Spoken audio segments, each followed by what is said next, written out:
네, 자세하게 설명해 주셔서 감사드립니다. 일단 또 궁금한 점들이 많았는데 들으면서 또 그 알게 되는 부분도 많았던 것 같아요. 아마 관객 여러분들 중에서도 질문 궁금한 점이 많으실 것 같은데요. 우선 제가 개인적으로 궁금한 몇 가지 질문을 먼저 하겠습니다.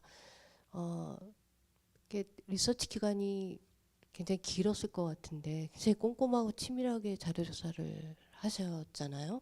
모든 작품이 다 그런데 어, 이게 자료 이게 북극성 같은 경우는 파운드 푸티지를 활용하긴 했어요. 뭐 텍스트도 들어가고 그런데 PH 익스프레스나 뭐 제페트 이베가 우리를 지켜주리라 같은 경우는 어, 어떤 배우를 이용한 어떤 드라마 형식을 띠하거나 혹은 사운드를 가지고 하는 극의 형태를 띠는데 어, 이렇게 선택하시게 된 건 그냥 단순히 그게 개인적으로 이런 드라마의 어떤 형식 극화시키는 어떤 것을 좋아하셔서인지 아니면은 원래 있던 자료 화면을 있는 그대로 보여줄 수도 있잖아요. 뭐 아까 말씀하신 것처럼 뭐 그게 나레이션이 보이스 오버가 들어가든 안 들어가든 뭐 이런 에세이 필름의 형식도 될 수 있었을 것 같은데 어떻게 보면 굉장히 규모가 스케일이 큰 좀 거의 블록버스터급으로 느껴지는 이런 예그 뭐 특히 PH 익스프레스는 어디 보면은 뭐 피터 그리너의 작품도 연상될 정도로 이렇게 저 되게 굉장히 좋아합니다. 피터 또 그리너웨이. 이렇게 네, 이렇게 만드시게 되는 그 어떤 계기나 개인적인 어떤 그 기호 뭐 이런 것들이 네. 있으면 좀 말씀을 부탁드립니다. 네. 먼저 북극성으로부터 제 영상 작업이 시작이 됐으니까 음, 말씀하신 것처럼 이 제가 입수한 것들이 뉴스 헤드라인도 있고 경마 영상인 정말 파운드 후티지도 있고 제가 경마장에 가서 촬영한 영상도 있고 했을 때 이런 이종적인 요소들을 어떻게 주물러서 혼합하고 직조하는가는 늘상 저의 고민이기도 한데 그때는 그 요소들을 많이 편집을 가하되 많이 해야지 않는 선에서 작업을 하고 싶어 했던 것 같아요. 그리고 극화라는 것에 대해서 또 서툴었던 때이고요. 당연히 엄두도 내지 못하는 어떤 그런 것이었고 헤드라인이 주는 어떤 그 기승전결의 뼈대가 이미 굉장히 매혹적이었기 때문에 그 헤드라인을 활용해야겠다는 생각은 처음부터 있었고요. 이후에 PH 익스프레스 조사를 베를린에 여름에 베를린에 여름 동안 도서관에서 땀을 뻘뻘 흘리면서 에어컨이 안 나오잖아요. 베를린에는 그 자료들을 읽으면서 뭔가 전율을 느끼기도 하고 정말 울분과 화를 이렇게 안기도 하고 이걸 어떻게 내가 작업으로 할까 여러 가지 하다가 이 어떤 대하 드라마 혹은 서사시라고 해야 할 것들 중에서 자료들을 취사 선택하는 것 또한 굉장한 어떤 편집이 되잖아요. 그 취사 선택의 과정에서 이것들을 극화해야겠다는 생각을 자연스럽게 한 게 그 전보의 내용들 있죠. 그 외교관하고 해군 제독 혹은 뭐 외교관들끼리 막 분주하게 내가 오늘 서울에서 경성에서 뭐 누구지 미국 공사를 만났는데 러시아 공사와 같이 만찬을 했는데 그들은 이런 식의 음모를 꾸미고 있는 것 같소. 그래서 계속 서로 어떤 물밑 작업들을 하고 있을 때 외교적으로 외교 전쟁이죠. 그런 것들이 정말 목소리가 들리는 것 같이 느껴졌어요. 그래서 이것들을 진짜 발화를 시켜보면 어떨까. 그때 그러면서 생각했던 게 사실은 영상 버전이 아닌 사운드 버전도 생각했어요. 사운드 설치 버전. 그래서 누군지 실체를 알 수 없는 그 수많은 목소리의 주체들이 여기저기서 아우성거리고 뭐 떠들고 나타났다 사라지는 그런 유령 같은 실체 없는 목소리들도 생각해 봤었으나 결국은 영상으로 구현을 했고요.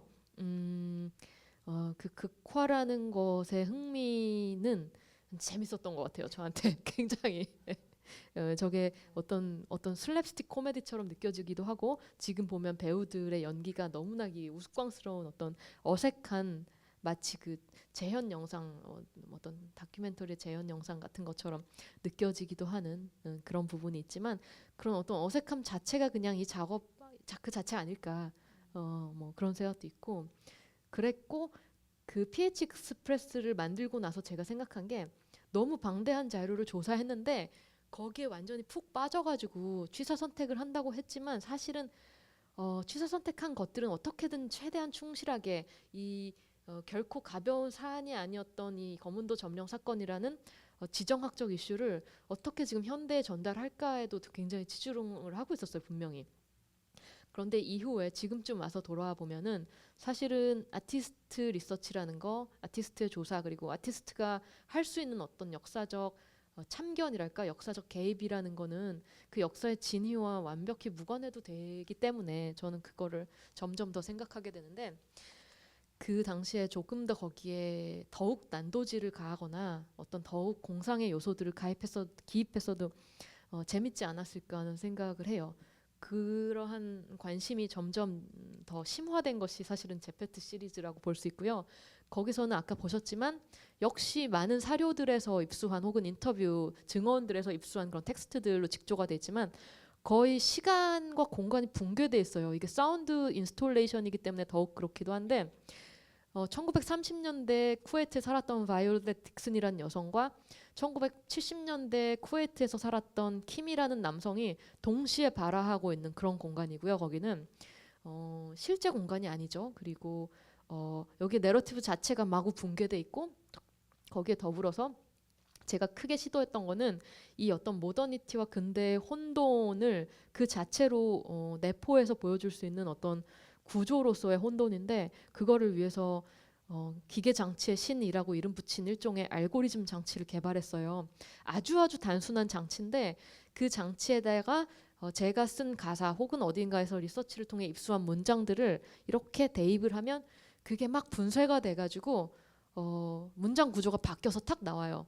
마치 무슨 요술 상자에 집어넣어서 뭔가 텍스트가 다시 만들어지듯이 그렇게 나온 제목 중에 하나가 제페트 그 공중정원에 고래기름을 드립니다 쉘이라는 문장 구조가 맞지 않는 그런 비문인데, 이러한 비문들이 가지고 있는 어떤 시적인 어떤 공간이랄까, 논리정연함이 끼어들지 않음으로 해서 생겨난 어떤 큰 가능성 같은 거, 도약, 그런 거에 관심을 갖게 됐고, 그래서 이 제페트 3의 경우에는 14개 챕터를 진행하면서 전부 다 그런 것은 아니고 한 4개, 5개 정도의 챕터에 그런 이상한 그런 발화들이 나오는 알고리즘이 적용이 됐어요.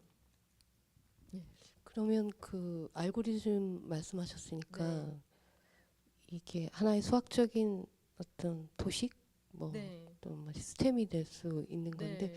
이게 그 예를 들면 김이라 작곡가님하고는 네. 어떤 식으로 그거를 작업을 네. 하셨는지 굉장히 궁금해요. 네. 네. 네. 김이라 작곡가님하고 처음에 이 작업을 아예 처음부터 시작할 때부터 머리를 맞대고 진행을 했는데 그 과정은 정말 쉽지 않은 과정이었어요. 왜냐하면 전형적인 어떤 현대 음악, 전통적인 현대 음악 교육을 받은 음악인으로서의 그분과 음악의 기본을 오히려 알지 못하는 시각 예술가로서의 제가 사운드를 다루는 방식은 이미 본질적으로 달랐기 때문에, 이를테면 저는 시각 예술가로서 청각 요소를 쓰고자 하는 이유는 단지 이게 제가 만들어내고 싶은 어떤 플롯이나 내러티브 구조를 구현하기 위한 도구였거든요.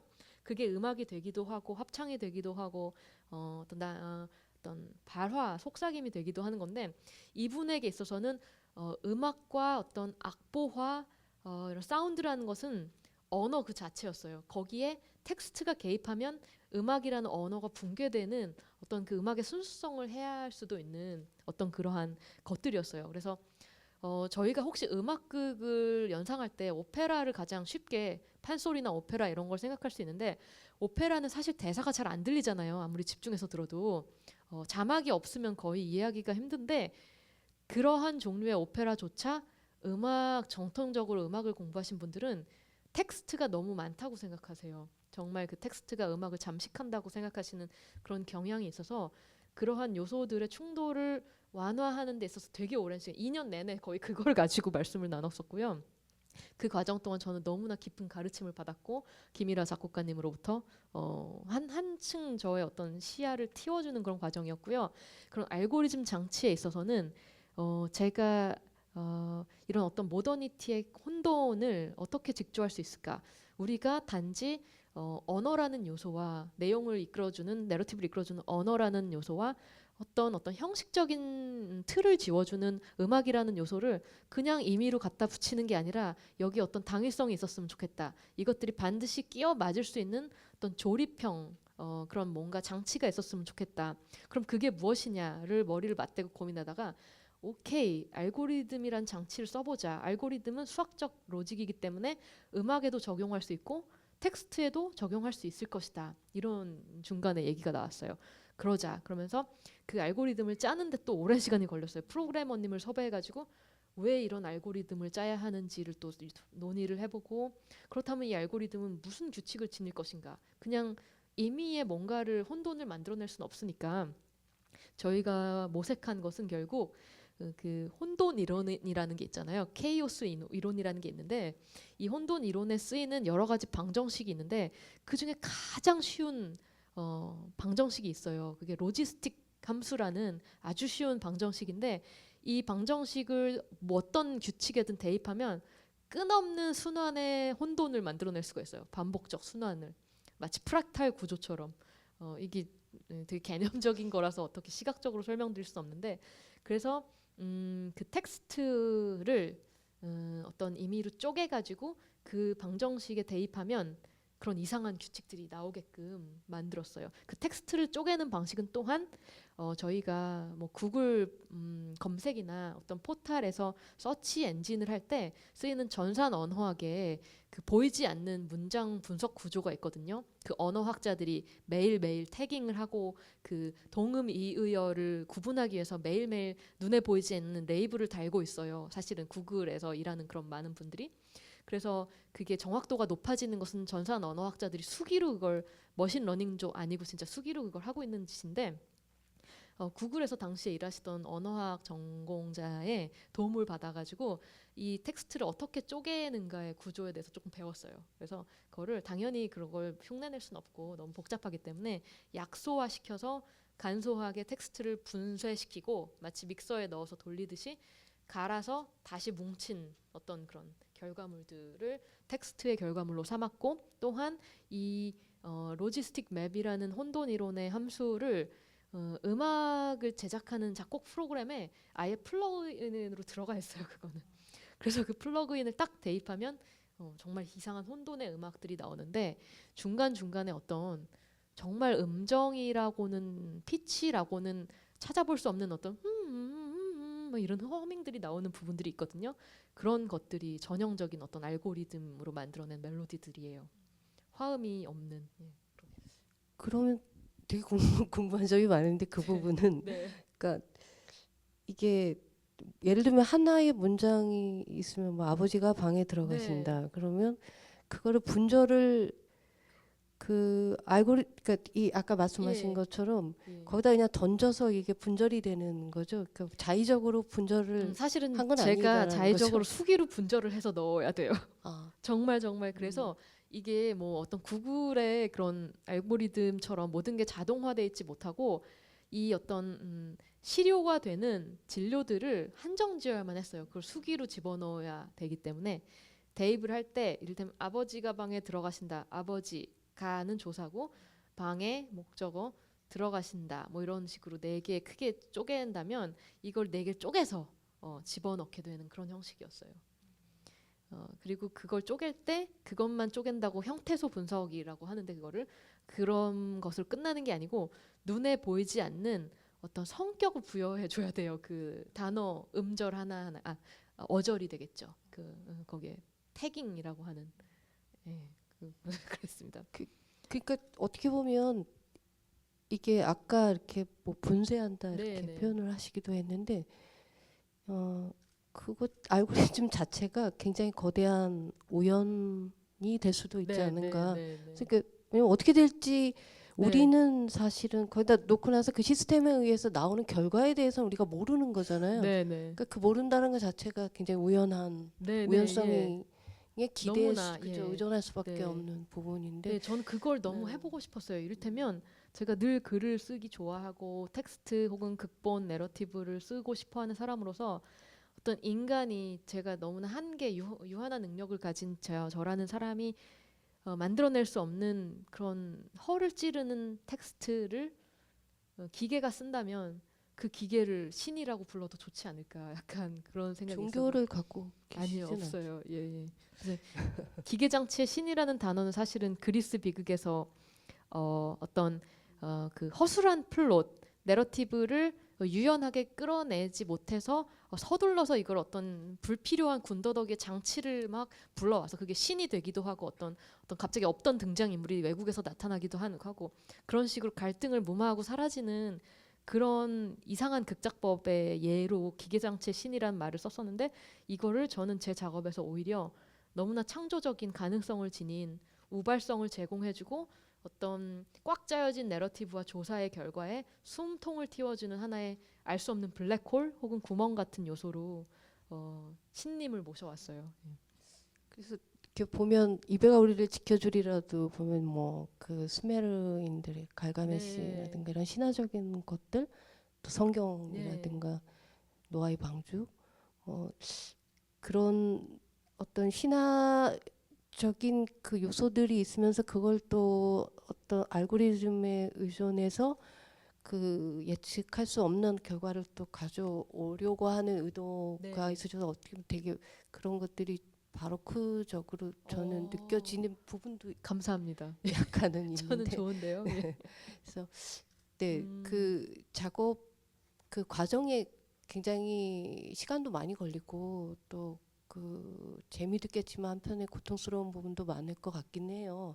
그래서 저는 개인적으로 질문할 게 굉장히 많지만 시간상 좀 관계 여러분 질문도 받겠습니다. 혹시 네, 손 들어주시면 네, 마이크를 드리겠습니다. 네. 많은 것들을 말씀드려서 궁금증이 많이 해소되셨겠지만 그럼에도 뭔가 네. 해소되지 않은 질문이 있으시다면 편하게 말씀해 주세요.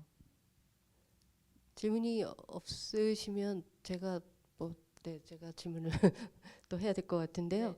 네. 그 PH 익스프레스 배우들 이 컨트롤하거나 이런 게 네. 그게 처음 네, 네, 경험이었던 처음이었어요. 거잖아요. 예. 네. 그래서 이게 어떻게 보면 이제 연극 연출, 무대 연출하듯이 배우들한테 이게 디렉팅 이렇게 해줘야 될 네. 텐데 그 그거 어떻게 하셨어요? 그걸 이렇게 궁금해요. 일단은 그 광고 배우들이 들락날락하는 사이트에 광고를 게재하고 아주 간단한 약식 오디션 같은 걸 봤어요. 그래서 이미 거기에서 이 사람들이 어느 정도 연극 경험이 있고 이 캐릭터를 잘 소화할 수 있는 사람이다라는 게 추려졌고 그분들한테 이 대사를 줄 때 이미 그분들이 이게 영어가 고어이기 때문에 그리고 문어체에 가까운 그런 영어이기 때문에 그 자체가 되게 어색했을 거예요. 저는 아마 영어가 모국어가 아니기 때문에 이게 얼마나 어색한 문장인지 사실은 파악이 안 되는데 그분들은 그거를 숙지했기 때문에 어떤 굉장히 연극적으로 과장된 그런 연기가 자연스러웠을 거고 도리어 저거를 일상적으로 연기하기가 더 어려웠을 것 같아요. 그리고 음, 글쎄요, 그 현장에서 그 분위기들이 그냥 잘 흘러가서 몇 번씩 테이크를 더 하고 또 촬영했던 친구나 그 베를린 현지에서 배우들과의 작업을 프로듀싱 해준 친구, 그 친구도 영상 작가인데요. 그 친구들이 조금 더 저보다 경험이 있는 친구들이어서 다행히 또 순조로이 그 진행이 됐었어요. 그 이베가 우리를 지켜주리라 그 빨래 도쿄 네. 퍼포먼스 같은 경우는 그 예산이 굉장히 많이 들 것 같은 작업인데 되게 네. 흥미로운 점이 뭐냐면요. 제가 그래서 참 씁쓸함을 느끼게 되는 뭔가가 있는데요. 제가 그때 빨레드 도쿄 미술관 레지던시에 있었잖아요. 그런데 그 레지던시 자체에서도 여러 가지 프로덕션 서포트를 많이 해주는 이를테면 내가 뭐 보이스 퍼포머를 헌팅해야 된다. 그럼 광고를 게재해주고 그야말로 약간 프로덕션 매니저처럼 레지던시에서 도와줬는데 더불어서 이 오페라 극장 단원들과의 협업은 전부 다 무료였어요.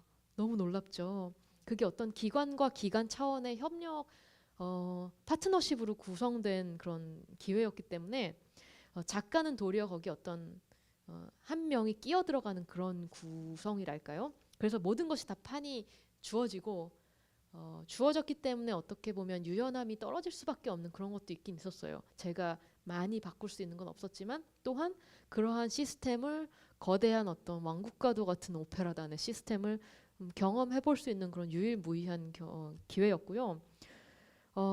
그러한 어떤 그 너무나 상이한 성격을 가진 기관, 이를테면 미술관인 팔레드 도쿄와 오페라단과 또 프랑스 시청각 자료원이라는 너무 다른 성격을 가진 그런 공공기관 세 개가 그냥 아트 프로젝트를 위해서 모여서 거기에 열린 모든 지원을 해준다는 게 저로서는 사실 너무 놀랍고 충격적이고 인상적이고 감사했는데, 왜냐하면 한국에서는 그러한 종류의 어떤 인프라를 활용하는 기회는 거의 없을 수밖에 없기 때문인데, 이를테면 제가 하나의 예로 아까 제페트의 배경에 쓰였던 어떤 아카이브 이미지들 있죠. 뭐 최규하 대통령이 뭐 쿠웨이트에 방문해서 촬영한 사진들, 아니면 그 당시 쿠웨이트에 있었던 축구팀 시합 사진, 이거 전부 다 한국 국가기록원 자료거든요.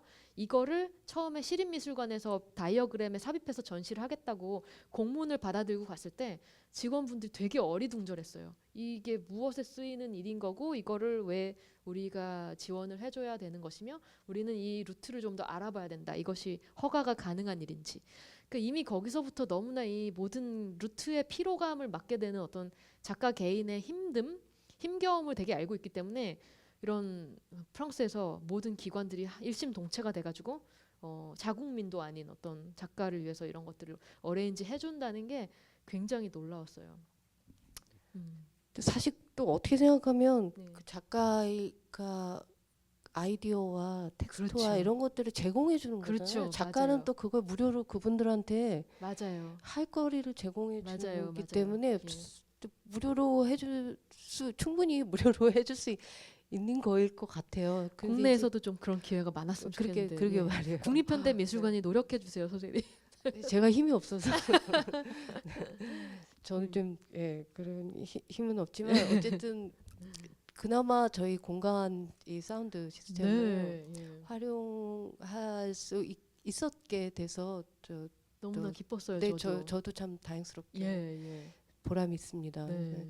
정말 이 소리 들을 때 저도 우리 이렇게 7.1 채널 이렇게 저희 영화로 사운드 들을 때도 이 정도 이렇게 이 소리에 대해서 예민하게 느낀 적은 그렇게 많지는 않았거든요. 근데 네. 그러니까 이 작업 자체가 그 채널별 이렇게 잘 이게 믹싱을 또 해주셨기 때문에 그걸 느꼈던 것 같아요.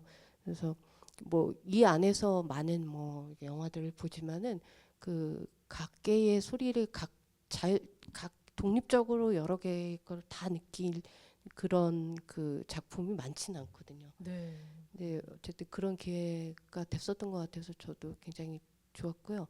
네, 또 그 사운드뿐만 아니라 예를 들면 몸을 이용한 이런 퍼포먼스 작업에 그런 계획도 혹시 있으신지? 사실은 그 신체를 쓰는 일에 대해서 그 움직임을 조형적으로 만들어내는 그 안무, 이쪽에 제가 조예가 있진 않아요, 사실. 거기에 보다는 아직 그쪽보다는 목소리라는 것이 어떻게 이야기를 담지할 수 있는가, 그 이야기와 내러티브와 보이지 않는 플롯을 담지하는 도구로서의 목소리, 그런 도구로서의 어떤 영상, 또 그런 도구로서의 무언가들, 그런 데 관심이 있는 것 같아요. 네, 저는 약간 그 예전에 그 레터리즘 있잖아요. 그냥 문자주의라고 예. 하죠. 그런 그 예전에 뽕피도에서 또 그 굉장히 큰 전시를 한 적이 있었는데 그때 당시에도 그런 그 이 음성학적인 어떤 뭐 분절과 뭐 텍스트를 이용해서 그거를 어떻게 그 소리로서 구현됐을 때 또 이게 어떻게 우리에게 다가오는지 등등의 많은 실험들을 했었었는데 어 그게 뭐 다시 뭐 이거나 일종의 뭐 유행은 아니지만은 이렇게 그 의미를 가진 텍스트와 소리의 관계에 관한 이런 또 뭐 렉처 퍼포먼스 같은 것도 앞으로 여기서 또 예. 뭐 할 기회가 있으면 저는 좋을 것 렉처 같다는 생각도 퍼포먼스라는 그런 드네요. 형식 너무 네. 좋아해요, 사실. 한번 해본 적 있어요. 그래요. 예. 네, 이 네. 제페트에 관해서 북소사이어티에서 출판을 기념하면서 한 렉처 퍼포먼스인데, 여기에 있었던 굉장히 다양한 어떤 인터뷰한 분들의 목소리, 택시 기사님 목소리, 뭐 기생충학 박사님 목소리, 제 목소리, 그리고 뭐 이런 클립들, 영상들 다 직조해가지고 이 작업에 대해서 훑어보는 렉처 퍼포먼스였어요.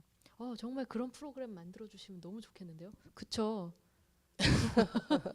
네, 이게 뭐 나올 수 있겠죠, 그죠? 이게 저게 뭐 아이디어로부터 또 시작하는 너무너무 좋을 거니까, 것 네, 같은데요. 그런, 네. 현재까지는 네, 그 다원 예술 쪽 저쪽 퍼포밍 극장에서만 주로 렉처 퍼포먼스가 벌어지잖아요. 그쵸, 네, 네. 지금, 이쪽에서도 충분히. 네, 네. 네, 그런 좀 꿈을 한번 실현할 수 네, 있도록, 네, 네, 저희도 한번 생각을 해보겠습니다. 네. 관계 여러분들 질문이 정말 없으신, 예, 한 분 계시네요. 예, 정말 작품 모두 다 잘 봤고요. 개인적으로는 별 계획 없이 왔는데 뭐 우연찮게도 제가 다 관심 있는 분야가 나와가지고 참 놀라웠습니다. 그리고 그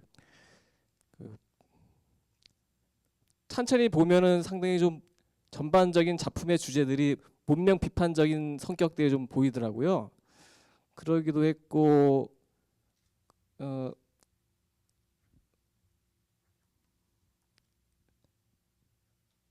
그리기도 했고